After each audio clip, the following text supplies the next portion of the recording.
who's been disseminating a lot about Dianetics, and Heather Mole, who's written a book on the birth book, and Sister Naira is going to tie in the two of them together, and enjoy yourself. Thank you.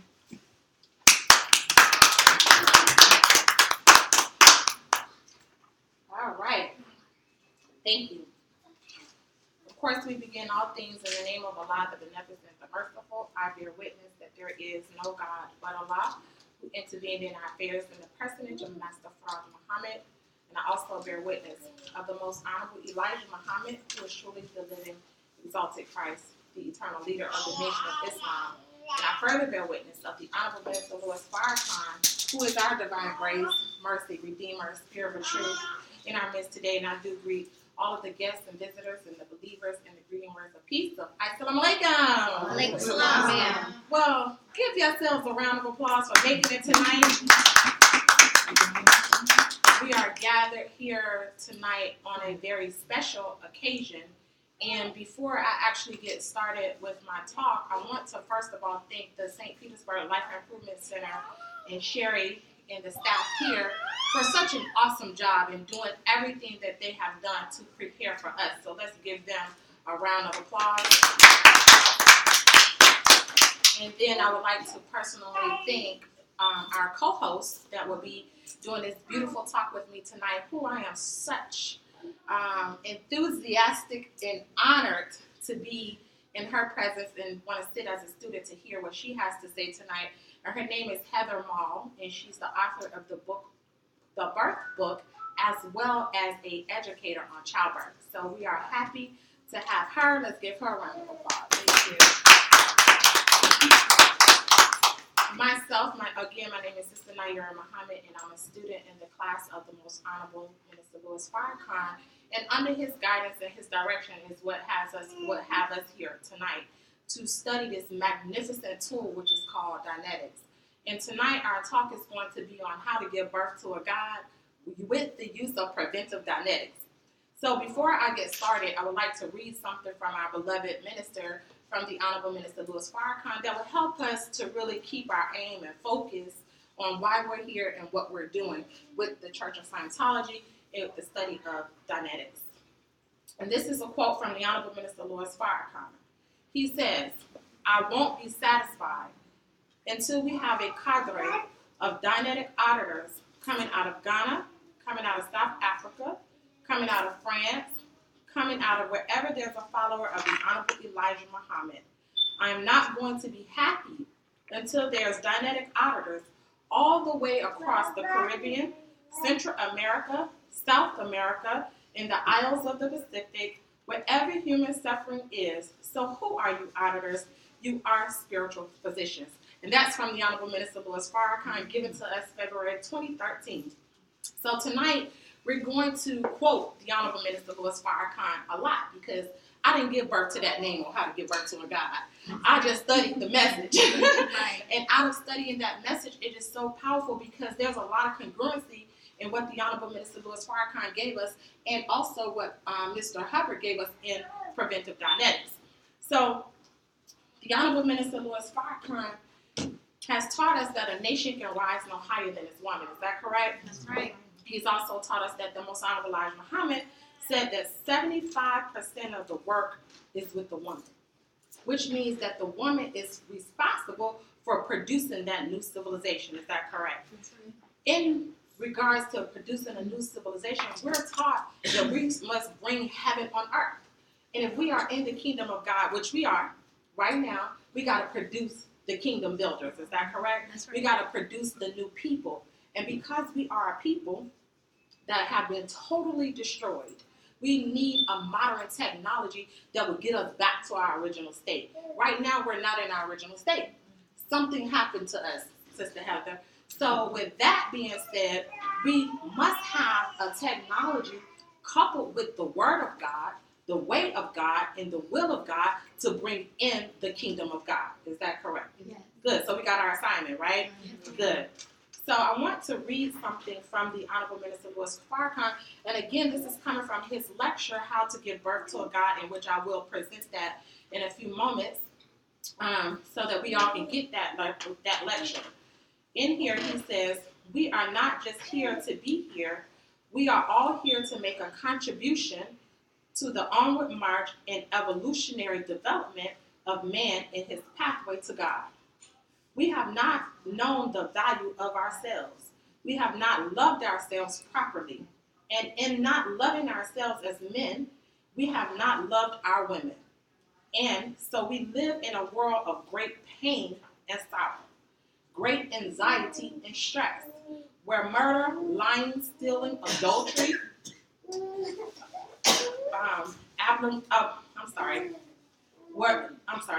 where murder, lying, stealing, adultery is the order of the day, and it is not accidental.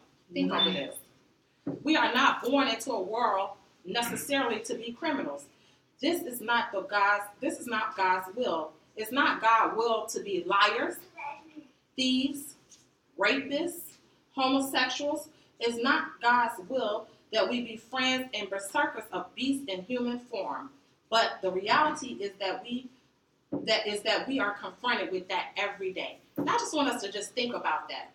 Think about the present time condition. Now, Minister Farrakhan wrote this back did this speech back in the 1990s. But think about our present condition today.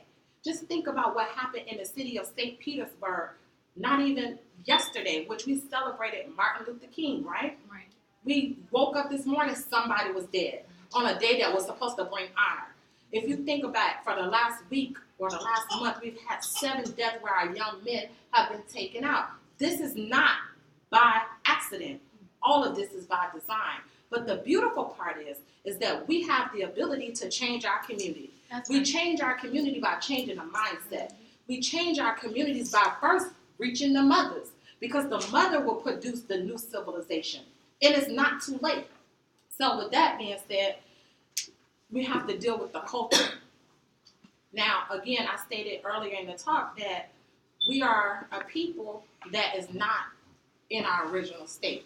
And that was done by purpose. On purpose. We are people that was robbed of our names, our culture, our language, and our religion. And in the process of being broken, we were stripped of civilization. We were stripped of the knowledge of ourselves. But the one thing that we were stripped of is the knowledge of mating, right? There's 3 things that we're taught that would not be given to us as a people. From the Honorable Minister Louis Farrakhan, he said you would not be taught the science of business, warfare, and what? Mating. So this is very important when you're trying to give birth to a new civilization. Is that correct? So in this breaking process, remember the family was stripped from us. The man was not allowed to be married. He had to go in and he had to be with that woman and he had to produce a child for economic purposes. So there was no family tie. Is that correct? But as this man went to this woman and she made a baby, what was the woman going through? She knew that that man could not be her husband. She knew that that child was not going to even be left after it came out of her womb, that it was going to be taken away from her and that it was going to be made into a whole nother person, because she, the original woman, had the knowledge of herself. She knew how to give birth to a God. She knew the science of mating. But now, here it is in this break-in process. We was broken all the way down from our original selves, and we had to be made to give birth to babies that was going to be used for our economic purpose. What was the mindset of that woman? What was impinged upon the eggs that she carried? What was impinged in the cells of the baby? All of these things have a prophetic destiny of what we're going through and what we're seeing today. So it's very important that we understand the history, so now that we can be able to do something with modern technology so that we can erase that. Now remember, we're here talking about how to give birth to a God. That does not start with our physical womb. It starts with our mental womb first, because many of us have already bore children that's in this room. Is that correct? But we must understand that we have a process of developing a new civilization, which means we got girls, we have daughters. We got to cultivate their minds. We have sons that we have to cultivate his mind so that he can actually impregnate that woman so that we can be able to give birth to the new civilization. Now, the Honorable Minister Louis Farrakhan, he talks about how the womb is a laboratory and how we must be able to cultivate the mind before preconception. Environment is stronger than heredity. So whatever we think is a process that's going down into the womb that's going to shape the environment of the womb to either nurture that baby or destroy that baby. Is that correct? Right. To either make a God or make a devil. Is that correct? So it all starts with the process of thought. Boys, the Honorable Minister Louis Farrakhan teaches us in How to Give Birth to a God that the sperm has intelligence. Think over this. That means it already has the ability to have a thought process. So if the mind of a man is reflected in his life journal, which will produce either God or devil. So the music that's being produced, the foods that's being produced, all of this is an attack on the mind, which ultimately will be able to either affect the new generation or destroy the new generation. So the Honorable Minister Louis Farrakhan tells us that pregnant women should understand when alcohol, tobacco, and all of these things are present. According to medical scientists, they perform a synergistic function. Even though one is bad and the other is bad, but with both of them together, they can actually increase toxic potential of both on both of them. That's the male and the female. So it's not just on the woman when she's pregnant. This is also according to the man and how he produced his sperm can also be a toxic seminal fluid that is going to meet with that egg. Do you understand? So with that, Minister Farrakhan says this. I want to talk to you about how you legislate or give to your children death while you are carrying them in the womb. You see, where those of us who are on crack, who use crack, males who use heroin, it is already in your bloodstream. Think of this. It's already in the bloodstream, which means it's already in the DNA of the child. So that child going to either incline more to drugs. You understand? That child will incline more to filth. That child will incline more to crime because it's already in the bloodstream of the father. It's already in the bloodstream of the mother. So this is why it's so important that we get it preconception. The mind is so important when it comes to giving birth to a God. Why? Because now, being that many of us didn't know this because of the break-in process, we need Dianetics. Because now we have to be able to clear the mother so that the womb can begin to repair itself. You understand? So that the eggs that are in the sac of the mother have an opportunity because we're impinging upon these things.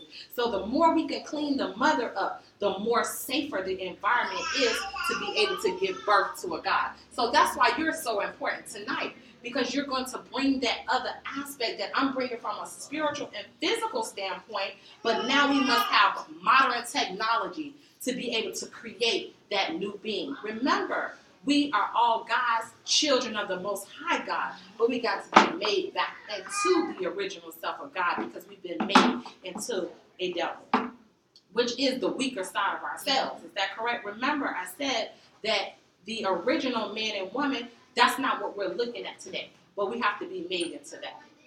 So, with that being said, Minister Farrakhan says, though some of these things play on us physically, let's deal with the mind. So how do you produce a God?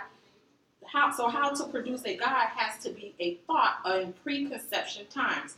Right now, before you have a baby, you must begin to prepare your body and your mind for what will ultimately become a reality in your life. As a young boy, you must begin to prepare yourself to father a powerful sperm. Think over this. The sperm is not fathered by the act of sexual intercourse alone. The sperm is fathered by the thought that is present in the brain that empowers the sperm and becomes the force in the head of sperm that will finally germinate and fertilize the egg. Think about this. So you can't walk around mindless and produce mental giants, though that happens accidentally.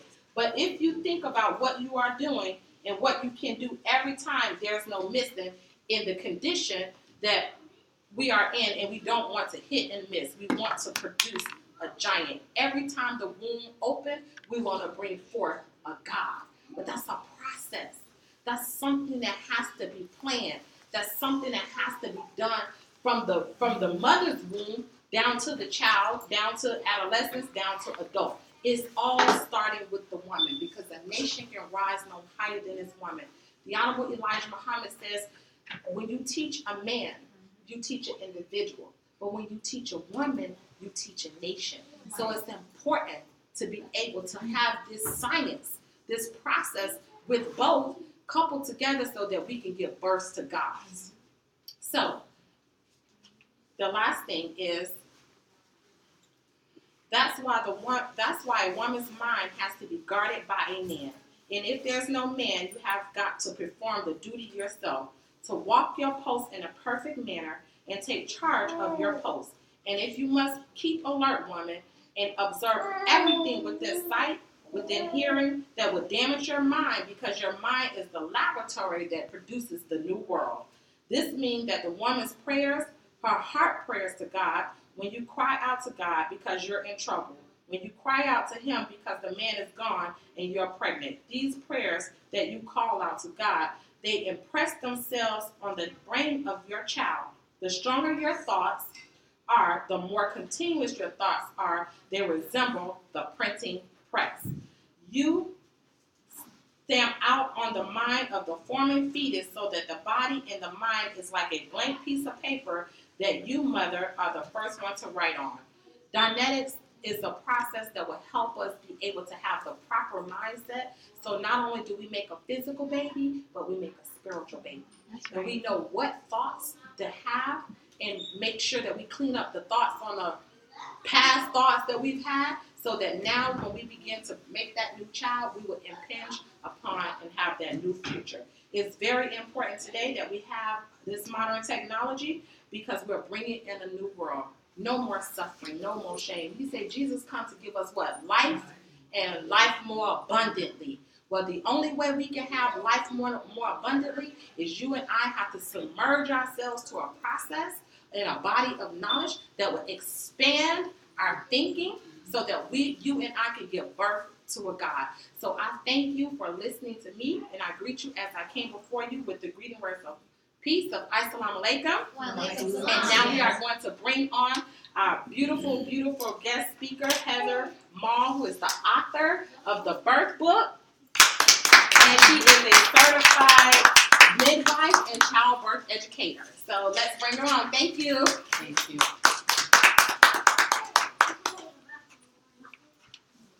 And thank you for inviting me. This is a very exciting time. There's a lot of wonderful new beginnings, and there's a lot of hope that we are going to create the kind of world that we all can finally find peace and love and some relief. Yeah. What do you think? Does that sound good? Yes. Sounds good to me. I like it. Me too. Yeah. My name is Heather Mall, and I'm from California.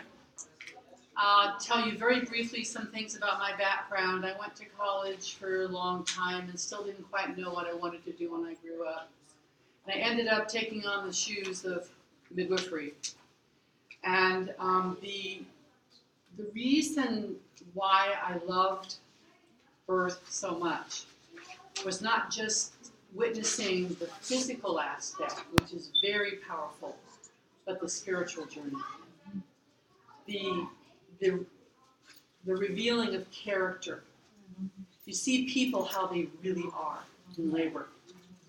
It's not what they read, it's not what they were told, but it's what they can do to bring a baby into the world. So I spent about 30 years of my life going to approximately 950 births. I've seen a lot of good stuff and a lot of things that I would rather see improved. I taught over maybe up to 18,000 expectant parents over the 30 years, and I taught childbirth classes over and over and over again. And the thing that I finally discovered is that birth is very simple. There is a strategy. There is a system. And I discovered what it is. Because I could teach it and then I can go do it. I could teach it and I could go do it. And there's nothing more difficult than when labor overwhelms a woman who has not been properly taught. and how difficult it is to do the ideal that's talked about in here, preventative Dianetics. How are you going to be quiet if you don't know what you're doing? How are you going to be quiet if your partner isn't telling you how to do something that works? Isn't it be kind of hard? It is. And so I studied this book, actually more than this book, but I'm clear. It's nice. Yay. There's no more voices. Yay. There's no more history. Okay, go I'm ahead. in the present moment. Yes, go ahead. So there you go. There you go. So my mom and dad actually were studying this book, and they went to hear Hubbard himself go give a lecture. Wow, it was so cool. I was a little kid then anyway. I have some favorite things in this book that I'm going to link to the creation of the birth book that I wrote. That be okay? Go ahead. Yes. Okay, good. One of my favorite quotes that just stopped me in my tracks when I was doing my Dianetics course is two sentences. L. Ron Hubbard says, Dianetic therapy may be briefly stated. It deletes, he says, Dianetics deletes all the pain from the lifetime. Go ahead now. Does that sound kind of good? Yes. That's amazing. All of the pain. I'm gonna say this one again. Yeah. Right. Okay. Is this still recording? Yes. Yes. Oh my God. Am I recording? All right. Now I'm gonna get nervous. Is everything all put together here? I don't know. Nothing's hanging out. This is supposed to be there, right? Right. We're good. Okay. I'm gonna read these two sentences again because I sat in that course and I thought, you know, the power of this one part. It says Dianetic therapy may be briefly stated. Dianetics deletes all the pain from lifetime. Go on. It's the truth. Has anybody ever heard that childbirth is at all painful? Screaming and yelling, carrying on, using drugs and all this. So I got it. I sat in the classroom and I was looking around at all these people reading this book. I'm like, do you have any idea how powerful this book really is? And what kind of future generation we can start seeing here? Go ahead. That's what we're doing, right? That's right. That's right. So now this book is full of all the things that he describes the effect of the pregnancy on the newborn. And it's not always that great. When mama cries or yells or bumps into a drawer open full of silverware, all the kinds of things. And I've seen enough births to witness this other one he says in this book. The dynamic principle of existence is survive. When a mother gives birth to a baby and that baby is delivered on the bed, that baby starts to breathe. That baby gets pink. That baby kicks and moves around and he actually starts looking around the room. Now that's something to witness in your beautiful talk, by the way, what you were saying, because it's part of the whole picture of how do you want to greet a person into your life for the first time. What kind of environment should that be? Right. Take a look at that. The very first time you greet your baby. Think about that. And how there's something I'm going to talk about with what the book puts together, but there's some things that really make a difference. And I might even share a little story with you about one of the births I went to, and it was just, well, many, but anyway. All right, so there's another section in here where there's this mystery that I'm looking at as to when does your baby actually become a human being. Mm-hmm. Mm-hmm. You got that? Is it based on scientific study? You know, of whenever the myelin sheathing of the nervous system finally starts getting its act together and babies can't feel pain, or they can't remember anything. I don't see that as being true. But that's a scientific, physical only explanation. But the thing about this is, birth is not just a physical experience. That's right.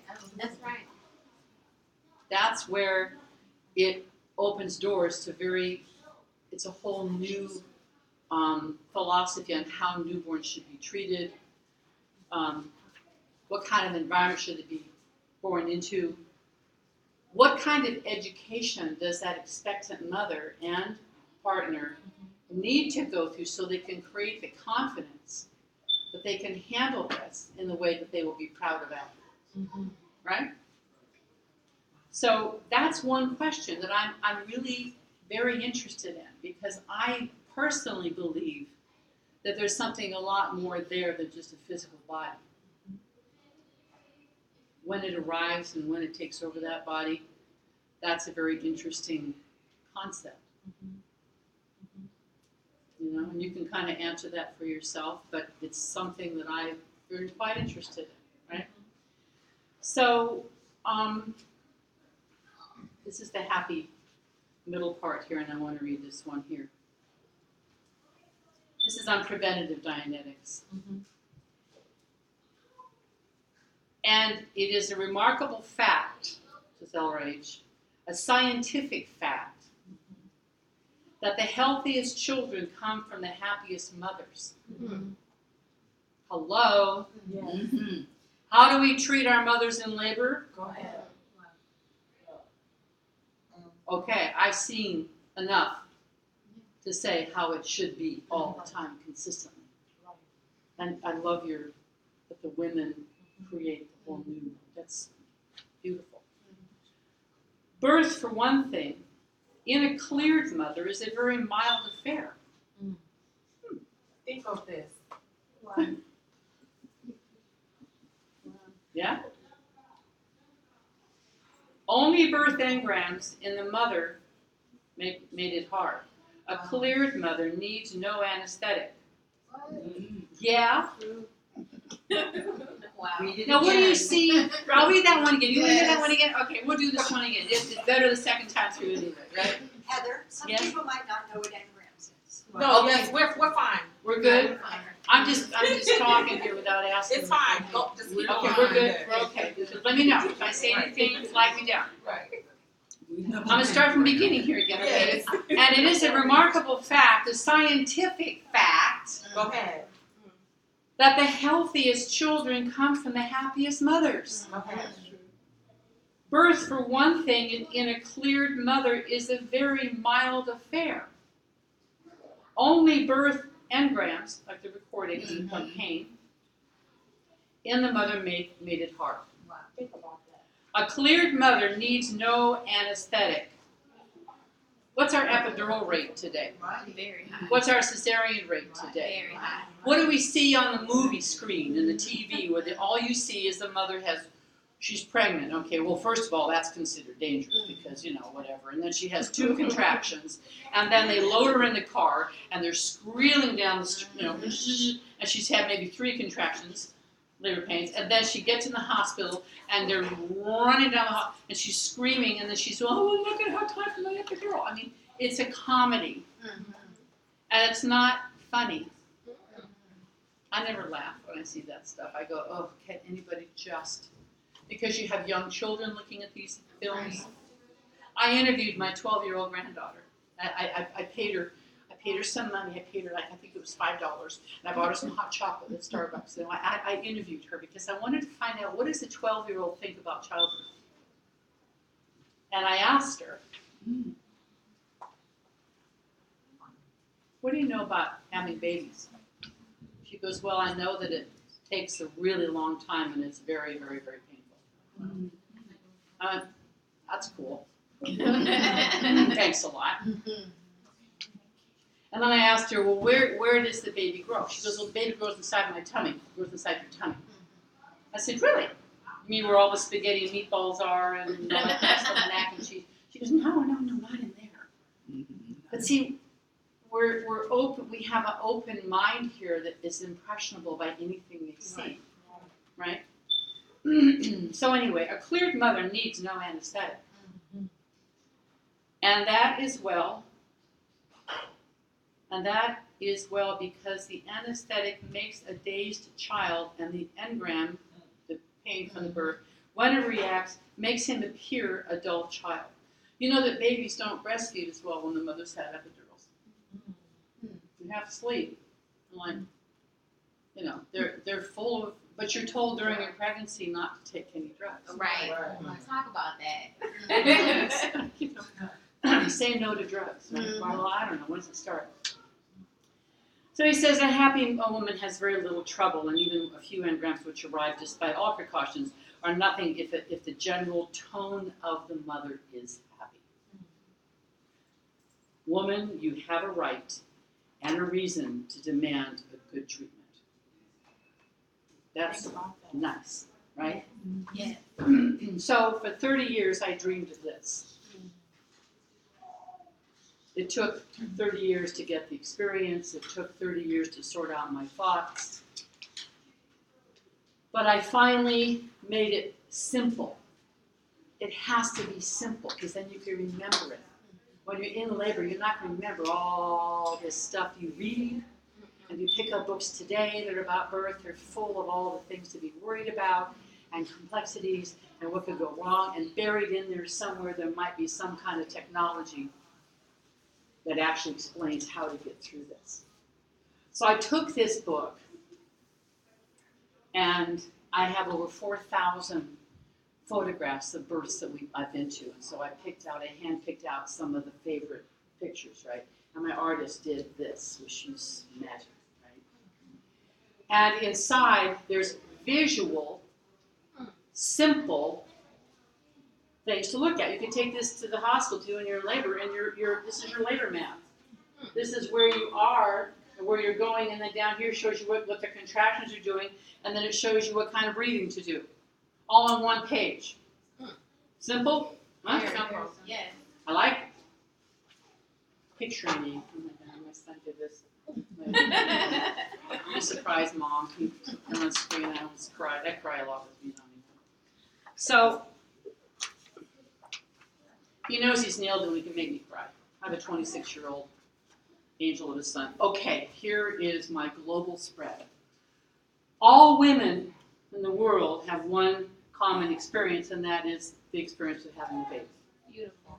And I just recreated this to try to show the women of the planet. Yeah? Then, the table of contents is simple.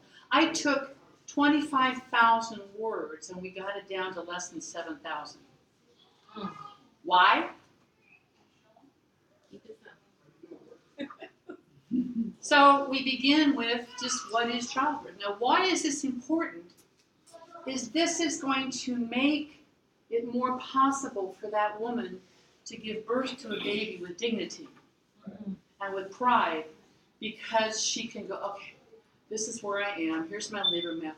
This book is not all about all the everything, what to expect, all the, that's too much information for someone who only focuses on the birth process. And then anybody of any age could read this. We talk about the beautiful pregnant body, right? And all the parts and all that. So I broke it down into a very simple, actually, you know what I like is, it's what is childbirth. Childbirth is the process by which a woman's body moves her baby from her womb into the world. Okay. Is that simple? Yeah. Yeah? Then we have all the visual. Now this is a funny part. When I was talking to my son, he helped me write this actually, by the way. He's never had a baby before. But if you couldn't understand it, he knew I wasn't saying it right. And so we had this big argument. You wonder when labor begins. And I said, well, sometimes, and in this case, there's some because I go into this kind of gumball machine thing, and I got all these ideas and things and all these things. He goes, Mom, I just want one sentence each time. So we finally came up with about a half an hour later.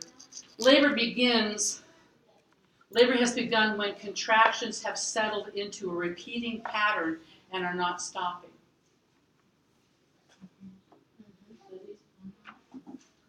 Is this interesting so far? Yeah. Okay, good. Let me know if there's any other things you want to hear about as well. But, so it goes through all the different. What this is, it's just about the normal model of having a baby, and that's it. It isn't all the extra stuff.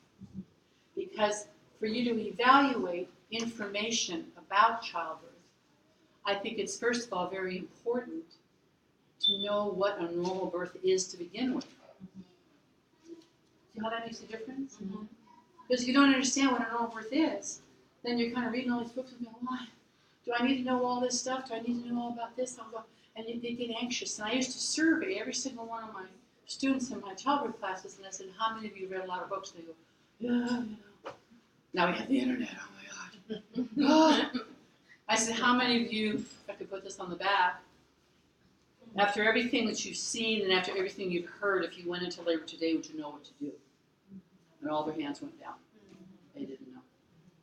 They really didn't. So, a big part of this, that I wanted to create a message about the impact of labor on the family and on that baby. And I did it with a silent, almost like slideshow, where I decided to just begin with childbirth is not just a physical experience. It has a deep emotional impact on everyone involved. So then I move through and show the emotional interaction. Part of what defines a relationship is it's an emotional interaction. Let me ask you a question. If you have the desire to create a new family based on love, and you have a partner picked out, and you have a rough birth, and things are upsetting, and you feel kind of let down, and you didn't do it the way you thought you should have, blah, blah, blah.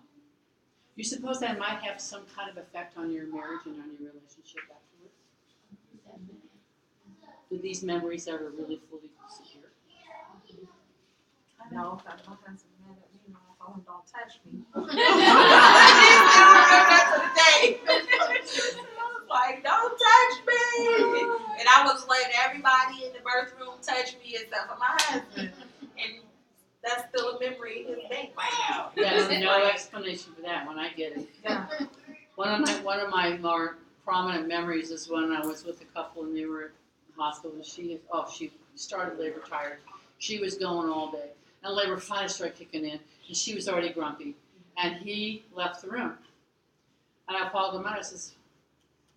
He said, I don't like how she's talking to me. Oh.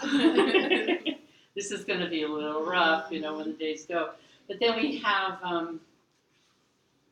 the different impact of this birth on the babies.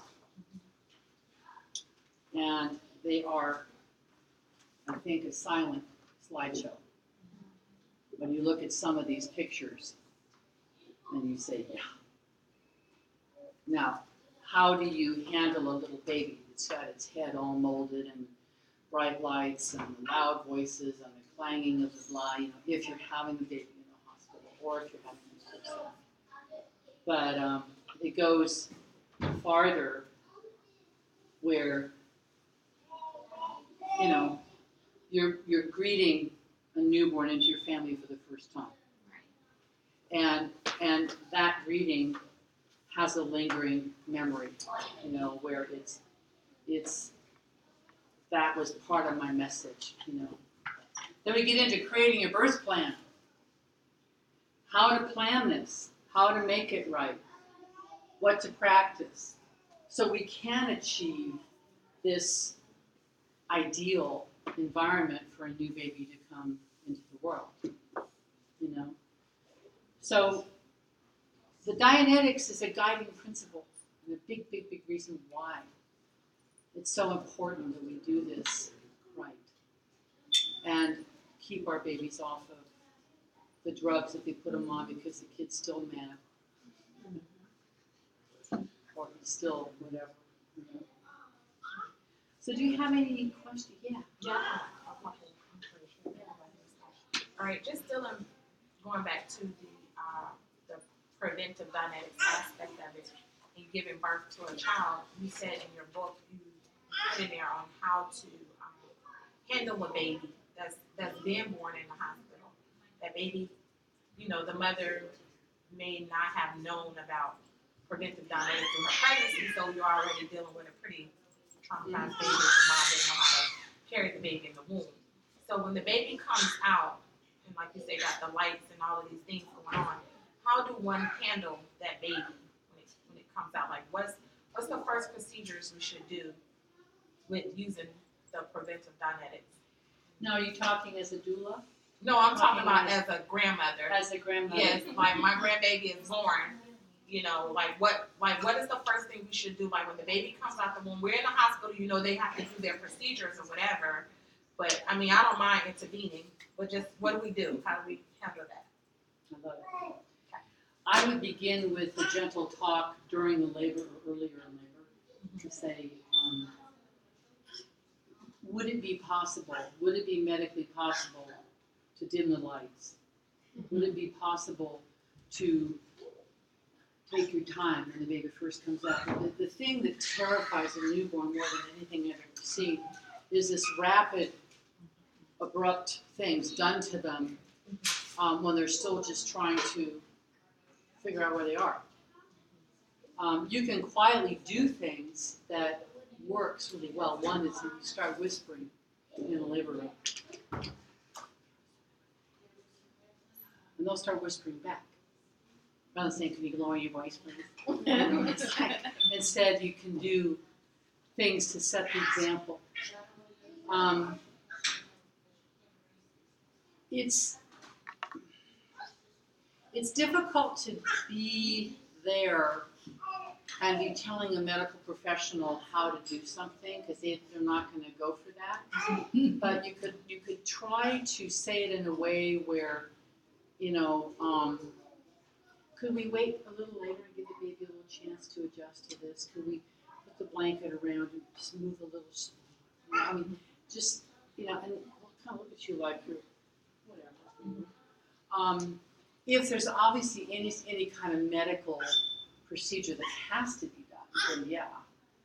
I mean, like, okay, so when the baby comes out, you know, the first thing they want to do is like put the baby under the heat lamp and, you know, watch Put the baby on the mother's chest. Okay. What you do is you sit down. In fact, in this book, it talks about how to make a birth plan, how to write a very nice, simple, polite letter to your care provider requesting the kinds of things you would like to have.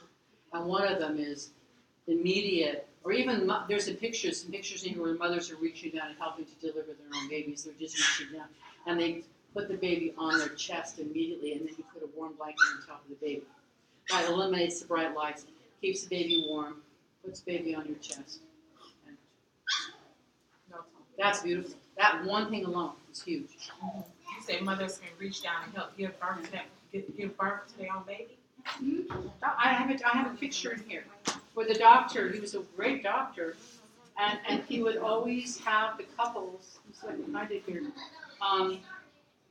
reach down, and he would lift.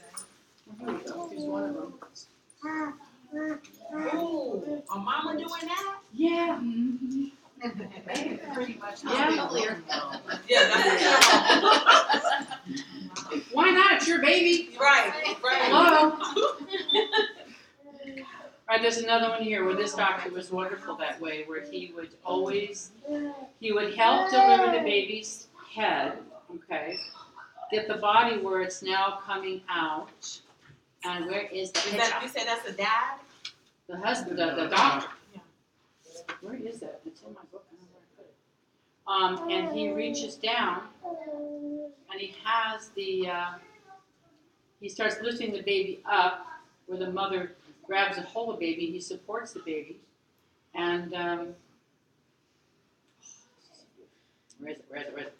I'll get it. I'll keep talking. But he has her, as the baby's coming out, he has her reach down, and then he supports the baby, and he lifts the baby with her and lifts it. And that's. But what about the stuff that has to be cleansed and all that? Babies gag and cough and sneeze, and now if there's stuff in the fluid, it's called the baby passes the stool into the fluid. Yeah, they need to suction to make sure that's out of there. But babies are usually fine. We're assuming that the baby can't breathe without doing that first. Right. No. I'm just asking, like. They can do that on the mother's chest. If they need to do a little bit of bulbing or do a little bit of suctioning, do it on the mother's chest. Doesn't have to be on the table. It's fine. Yes, I wanted to ask a question about the cutting of the umbilical cord, the timing of that, because I heard cut it right away, then I heard no, wait till it stops pulsing. So when is the proper time? Ideal is to wait until it stops pulsing. Okay. Yeah. And that can be 30 minutes later, an hour? No, it's within maybe 5 minutes. Okay. Because that baby's just getting his gears going, He's starting up and breathing and, so he's still, again, receiving some of the placental blood to support him during that period of time. But, the cord actually turns white. There's a picture of that in here, too. But it shows when, to cut the cord. And it answers all those kind of questions because it's basically, when you think about it, does your body know how to create and develop a new baby? Yes. Did you have to do anything to tell it what to do? No, ma'am. Would you suppose maybe part of the system that works then might be having to be able to deliver a baby?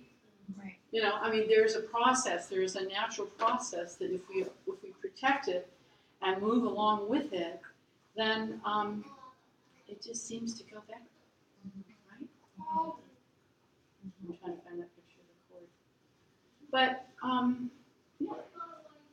you have to be able to do it in a warm, friendly way. That's the key. You don't walk in and go, all right, now, this is how you're going to do my birth. And it's going to be like this. And you're not giving me that baby, and you're not touching, No. We get. Can That's we why chill? we're here. This is MT class. Can we chill on this a little bit? Can we walk it? You picked your doctor for a reason, or your midwife for a reason. And those of you who have a midwife, most of that's already, you don't hardly have to talk about it. Right. Doctors I think deep down inside they prefer couples that are more educated. You know why? Because it makes their life easier because you don't call them at 3 in the morning because you have 3 contractions, you're all freaking out. You're down, you got it, you got we're cool. We're good. We don't have to be running there. So, but we have to we don't ever want to go into a hospital environment adversarially ready to fight it out because that's against the natural process of having babies. Don't go to that particular position. Right. So let me ask you, for a woman that has to schedule a C-section, like she has to have a C-section, there's no way around it, sort of kind of thing. Then how do you bring this into existence as far as giving birth to the baby and making sure it's still, less 10 grams as possible? Just tell them that. Just say, how would I approach it? If it were me, I'd say, okay, I understand I need to have this procedure. However, I'd like to know if it's medically possible. Do you suppose you could let me hold my baby almost right away? Yeah, we can work that out. You know what I mean? Admittedly, with cesareans, there isn't that compression on the baby to flush a lot of that fluid out. So maybe they do have to suction more. But even then, I don't see any reason why they couldn't just do there's a portable suction thing. It's fancy, but there's always a way. Just talk about it in a way and say, I personally believe that it's easier on a newborn to have a quiet environment. And you go, all right, can you not do a lot of talking? Can you just really whisper? Well, ma'am, I'm not sure I can do all that, but I can try. See, you go in because you're a team. I did many home births. That was my training, and I was a direct entry midwife, and I apprenticed with midwives and doctors back in the 70s. Oh my God, am I that old? Yeah, I am. But I also became. They would hire me to come with them to the hospital to help translate the birth process and what they could do. I never advised them medically because that's not a smart idea. But I would say, well, because the doctor would walk in and say, well, I think I need to augment the contractions by giving you some, and he leaves, and she's going, what was that all about? So I'd say, well, what he's concerned about is, this is what's happening, he wants to do blah, blah. So you can ask these other questions, and maybe that, oh, okay. Yeah. So just dealing with preventative Dianetics, okay? So, okay, the mother is educated to a degree, but then she wants to create an environment for her child to come in, like, maybe having some soft music, aromatherapy, like all of that stuff. How does that play a part with, the baby being born and, the whole ingram process and stuff like that? Like, is that something good to do, or would you not recommend it? Like, yeah. We're talking about preventative Dianetics. Like, how does that play effect? I'm playing gospel music in the background. You know what I mean? Yeah, well, that's Or just whatever. great. Except every time he goes to church with you, he's gonna get a damn headache because music. Excuse me, Mama. Yes. I mean, that's like, so. Right. That's true. I mean, Very awesome. aroma. Oh man, lavender. God, makes me want to throw up and my throat hurts. Right? Right. Keep the environment clean. Just keep it quiet, clean, no extra stuff and doodads, and then you've got a baby with less, overstimulation, Right. Yeah. triggers. Yes. Right. Right. Yeah, Yeah. I really want to bear witness to that because when I was pregnant with my first daughter, I knew nothing about this. I wasn't in the nation. So with Amanda, when I was pregnant with her, and as soon as I hit my third trimester, you know how you buy a book and it shows you the stages of the baby? I could never go past 3 months to look at the pictures. It would make me so sick to my stomach. Wow. And so at 3 months, I started having a lot of what do you call it? They're like contractions. It's not contractions. Contractions, Yes. oh Oh my the gosh. nickname. So everything was 3, 3, 3. It wasn't until I got audited that I found out that my mother had an incident when she was pregnant with me at 3 months, and so every 3 it was triggering. Oh, Isn't wow. that Wow. Yes. So that's why I could not look past 3 months because Wow. she had an incident there. Wow. I tell you, It's real. it's not complicated. Right. That's what's so interesting about all of it. Thanks for sharing that because that's big. Mhm. That's big. Okay. I have a question because I got to a point where it was just very difficult to do anything during the birth, and I went and I laid down, which I feel was the worst thing I could have done in it. But it just felt like he wouldn't come down. So when you get to that point where you just feel like you want to give up, what can you do to keep yourself going? Lots of stuff. One is go stand in a hot shower. Oh, it's nice. You can't get them out of the shower sometimes. That's a problem. Get someone who's trained to knows what to say. There's a whole section here on how to move a woman who's in labor. How do you get her to move into a different position? Women have instincts too about what's going on with their bodies during labor. You gotta listen to what they're saying. They feel like the baby's not coming down. All right, well, we'll do some new. There's a whole section on this one. It's all the labor positions here in the back cover, which helps you to go, oh, we should try this. We should try this to see. That was really helpful too. But you can't go back and rethink it. You do what you have to do at the time. Right. And just admire what you did well. Because it is a learning process. There's no way to practice this ahead of time. It's like, you have to kind of just get in there and just, okay, labor's here today and we're going to now do everything. And it's, going to be an interesting journey. So do you do the water births also? And is that easier on the baby, the water birth, as opposed to just the dry birth? I think a lot of it's for the benefit of the mother. She can relax better in the nice warm water. You know, and not just baby comes out, unfortunately, during that birth. So I've stood in bathtubs delivering babies. It's just, you know, and you got the slippery and you got the trying, and you know, but it's babies won't breathe until they get out of that water. They instinctively know to hold their breath until you lift them up out of the water, because that's their inside water. Yeah.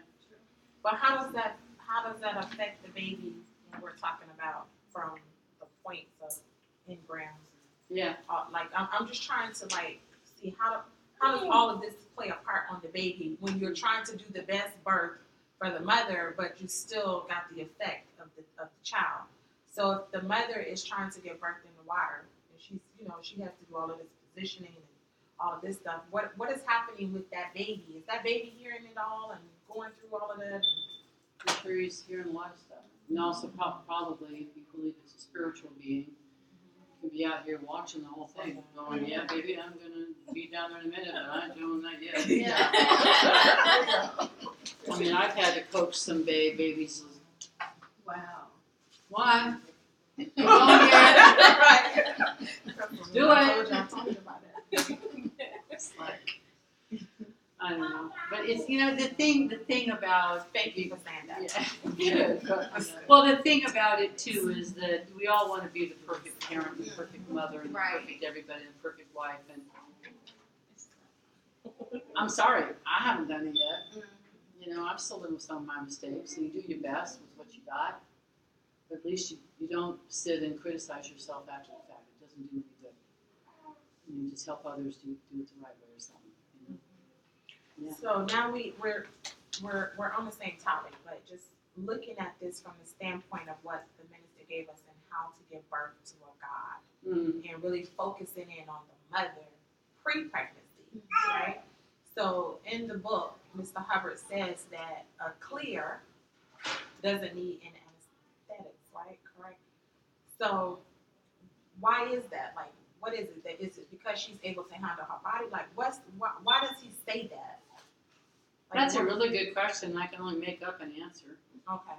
Right. If you're not clear and you're carrying all the history of all the everything, is that going to magnify what you're experiencing? You suppose. Yeah. Or rather, if you just kind of in the present moment go, well, phew, man, well, it doesn't say it ain't going to hurt, Right. but at least you're not bouncing off the walls the same way as you might be if you're moving through the history. You know. Right. Right. And then when you're saying, you know, in 3 months, blah, blah, blah, you know, it eliminates those things. And recognize that there is that physical process of the body that does have to stretch and open. And you're moving a rather large item through those hips. And you're going to feel it. But at least it's something, if you treat it as something that isn't bad or wrong with you, then you can manage it a lot easier, you know. He talks about that on how to give birth to a God. And he talks about when the woman is giving birth to the baby, it isn't the natural process of giving birth to the baby that hurts. It's more so what has happened to her in her life, like getting pregnant and the man that she was with, the abuse and all of these things that really brings about the pain in the birth, because you're giving birth to the pain that is attached to that pregnancy. You understand what I mean? Yeah. So I understand when you say like you're in the present, you just dealing with the birth of the baby, and not maybe just not even just the pain of being with that man as such, though he give that as an example, but you got whole life track stuff like that's coming down in memory, coming through the bank. Right. Wow. Oh my God. No wonder it hurts more for others than it does for us. Right. I see some labors that just don't progress. And I'm just going, she's trying to have this baby with her head, not her body.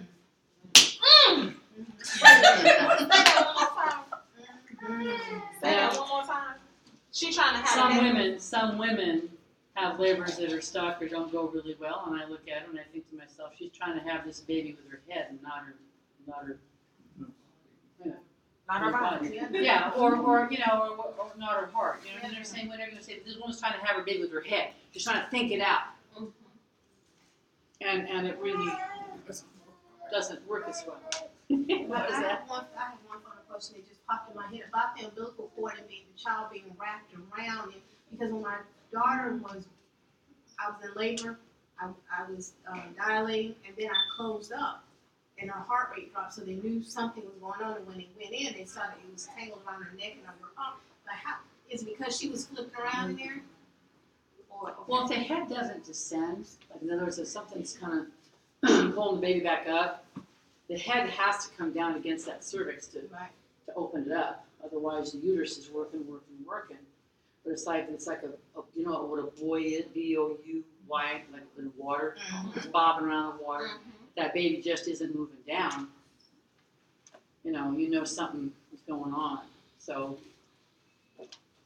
I mean, cords are pretty long. Okay. And they're about this big around, and they're like a garden hose. They have vessels going through the center of it, and there's this something that's called Wharton's jelly. It's like a kind of a gelatinous stuff that makes a cord you can squeeze on it, and it'll still flow through, right? It's designed pretty smart.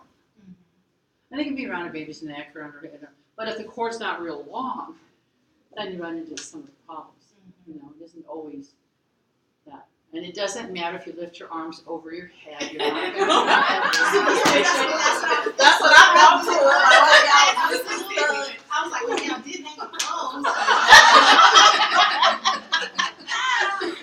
Don't do this with your face, it'll stick that way. I mean, the goofy stuff that you hear, it's not bad at all, right? So outside of just when the baby comes out and you put the baby on the mother up here and then eventually, is there anything we can do to help orientate the baby to the present time environment? Now you've got me in my story. Oh, okay, go ahead, girl. I ain't got gonna do it. You know, go ahead. Now, I don't know if you personally believe that you've ever lived before. Just go ahead with your All right? Just go ahead. This You're baby, free here. I'm on it. I'm here. I see what I see, and I just do what I do. But I had a couple, they were not Scientologists, but they liked me.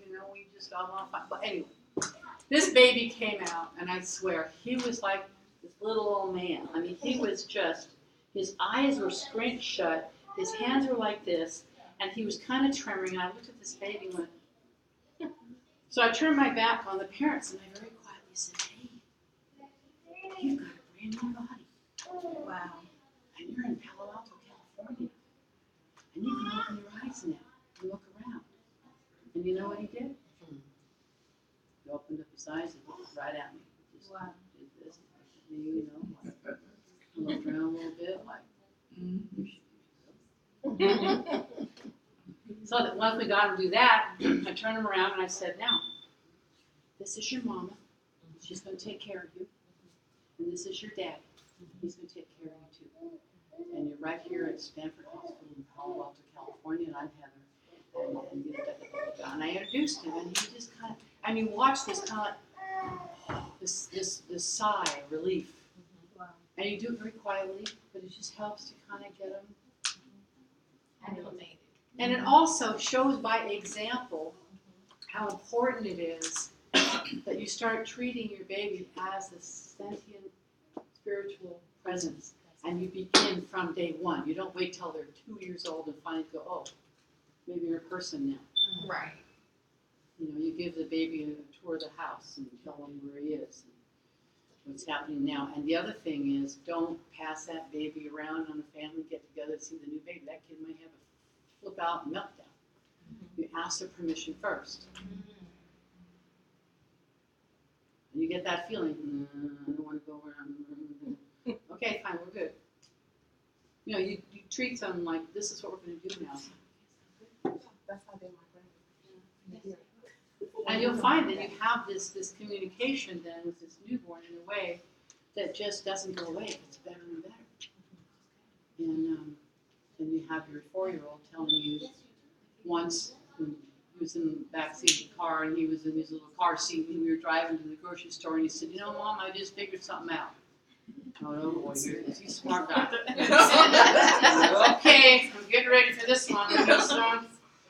I think one reason why I'm so smart is you had me with no drugs. How's that? Yeah. Yeah. Right. You know, that's what you get. Yeah.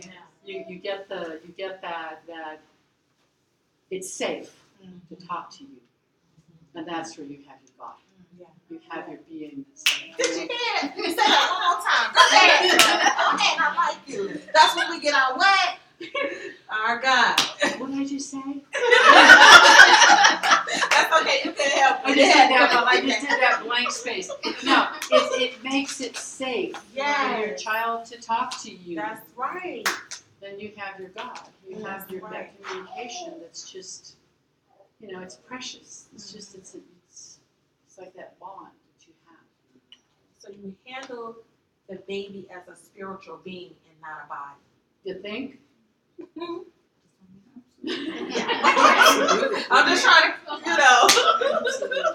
Well, that's what the whole thing's all about. When does this body become a spiritual being? I mean, duh. I don't have an answer really. When, how, what, but I do know that there's a section in this book that I show all the different characters of these newborns. And they're going, wow. I mean, really. If you've been where I've been, right. it ain't pretty, and it was hard, but here I am, and you're my mom. Right. Wow, what's your name? Right. But you don't want to whip them around. I mean, I wince when I see people say, "Oh, he's such a good baby." I don't know. I mean, it's little guy over here. I mean, he's there, talking.